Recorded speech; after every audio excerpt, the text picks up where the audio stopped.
Good morning. My name is Francis Bradley. I'm the President and CEO of Electricity Canada. I'd like to begin by acknowledging that the land on which we gather is the traditional unceded territory of the Algonquin Anishinaabe people. We do this to reaffirm our commitment and responsibility in improving relationships between nations and to improving our own understanding of local Indigenous peoples and their cultures. I'm here today because we have a problem. We have a problem with building the electricity grid that this country needs. I want to talk about some of the problems and propose some solutions. Electricity had a moment in 2023. Real steps were identified in building a bigger, reliable, and more affordable electricity system for 2050. Individual jurisdictions and electricity companies made announcements about how they will expand their system to meet the needs of the future. For example, Hydro-Quebec released Action Plan 2035, which commits to investing as much as $185 billion in new generation, transmission, and reliability upgrades between now and 2035. BC Hydro revisited its Integrated Resource Plan for 2040, which was released in 2021, to reflect an increase in near-term demand. Memorandums of understanding were signed between Ontario Power Generation and Sask Power and Capital Power to explore the introduction of small modular reactors. Last year's budget, the federal government pledged every $1 in $8 in new spending to go to clean electricity projects. It's a commitment to building infrastructure unheard of since the Second World War.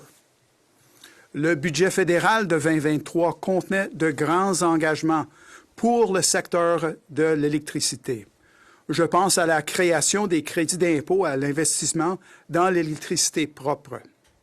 Ces crédits s'inspirent de ceux qui avaient déjà été annoncés pour l'investissement dans l'énergie propre, dans l'hydrogène et dans le captage et le stockage de carbone. The budget committed additional funds to the Canada Infrastructure Bank, and it topped up programs like the Smart Renewables Electrification Pathway Fund. The budget also highlighted the need for tools like carbon contracts for difference to help de-risk large-scale investment. However, despite these promises, the building is not progressing as fast as it needs if we want to meet our net zero targets by mid-century. And in some cases, it's not progressing at all. Projects are being delayed or they're being held up in approvals. Even worse, some have been halted temporarily, like the recent 6-month pause on renewable projects in Alberta, or indefinitely, like the Atlantic Loop in the Maritimes. This year's RBC Climate Action Institute report charts massive growth for electricity, particularly with the rise of electric vehicles and home heating. Yet the report's word of the year for the electricity sector in 2024 is moratorium. This is a problem across the board for all construction. Last week, there was an op-ed in the National Post, and former Privy Council Clerk Kevin Lynch and Paul Deegan wrote that, quote, ineffective regulation has been an insidious stealth tax on Canadian jobs and growth. Canada is not broken, but our regulatory regime certainly is. Governments have created a regulatory system that discourages capital investment by our own firms, scares away foreign investment, and saps our productivity and competitiveness. Lynch and Deegan conclude the op-ed by saying rigor and speed are not incompatible. Endless delays and needless uncertainty kill projects and send long-term patient capital elsewhere. We need to complement rigorous environmental assessments and safeguards with more of a shovel-ready mindset in this country. Our prosperity and growth depend on both. Frankly, I think the problem we have is one of culture. This is something we experience both with regulators and with government. We are dealing with a culture of no. Make no mistake, this is not a problem of funding. While more needs to be done to make Canada appealing to outside investments, the conditions are good. This is not a problem of technology. We have amazing technology already at our disposal, from small modular reactors to hydrogen generation to battery storage. And we're confident that the not quite there technology will get there. Just look at the recent announcement from the province of Ontario and Ontario Power Generation beginning to plan for the deployment of GE Hitachi nuclear energy small modular reactors. The industry is forming relationships to get the job done. It's not even a problem of principle. Over the past year, we have seen growing provincial opposition to the Government of Canada's clean electricity regulations. However, there is a general agreement provincially and federally that electrification is a long-term solution to our climate crisis. So if it's not a funding problem, if it's not a technology problem, and if it's not a principle problem, then what is it? It is a people problem. We don't have one electricity system in Canada. Each province and territory is different, with different types of ownership, Crown-operated, privately run, and hybrids of those models. There's even more disparate local and regional systems of regulation. Consequently, we have one level of government giving direction, another level of government reacting, and multiple regulations offering their own interpretation on what can and can't be done. Nothing moves forward as a result. Things become even more complicated for projects triggering a federal impact assessment process. Also, we've seen in the past year the relationship between the federal and provincial governments in this space is geopolitics, pure and simple.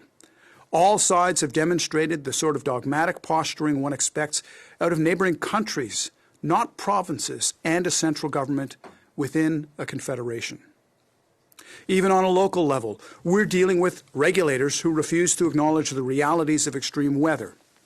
Last year, an electricity provider had to take a provincial regulator to the Court of Appeals to allow for increased costs due to damage during wildfires. Because we don't just have to build more, we must create a more resilient system, and we need to do it now. With all of these factors, all we keep getting is no. And the longer we get no, the longer we won't build, and the longer non-governmental investors will stay out of the space in Canada that they otherwise would be happy to invest in other countries. So, I promise solutions. So how do we get to yes? Well, first, we really need the government to implement the one project, one assessment framework that was promised in last year's budget. Unless that happens, things will never move. Puis, il faut que les crédits d'impôt à l'investissement entrent en vigueur et soient élargis, car ils devraient englober aussi l'infrastructure de transport et de la distribution d'électricité. Autrement, il ne sera pas possible de décarboner et d'électrifier suffisamment d'ici 2050. Par ailleurs, les organismes de réglementation doivent savoir qu'atténuer les conditions atmosphériques extrêmes coûte cher aux services publics les plus à risque. Ils doivent tenir compte de ces coûts dans les demandes tarifaires. There needs to be significant changes to the Federal Impact Investment Act. We need to create a new impact investment triggering process based on the potential for significant impacts to areas of federal jurisdiction rather than a particular size. And project reviews should be streamlined or removed altogether when the impacts are already known and quantified and assessed through provincial and territorial processes. Last summer, the Government of Canada announced their intention to begin work on a clean electricity strategy. This has been one of Electricity Canada's asks of the federal government for the past several years. We have similar strategies with hydrogen, with minerals. We desperately need this to start in 2024 in order to get provinces and the federal government moving together. We need to continue work to make electricity more affordable. Taking the cost of infrastructure off the bills of Canadians and their families is a start. Initiatives to help low-income people is also important. as are more incentives for energy efficiency programs. We need to make social license a key part of the work ahead.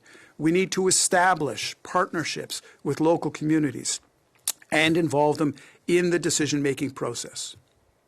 To achieve any of these goals will require a huge level of collaboration from all levels of government, federal, provincial, and Indigenous, as well as regulators.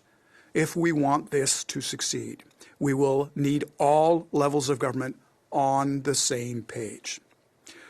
Right now, such a process seems almost unthinkable, but we need to do it.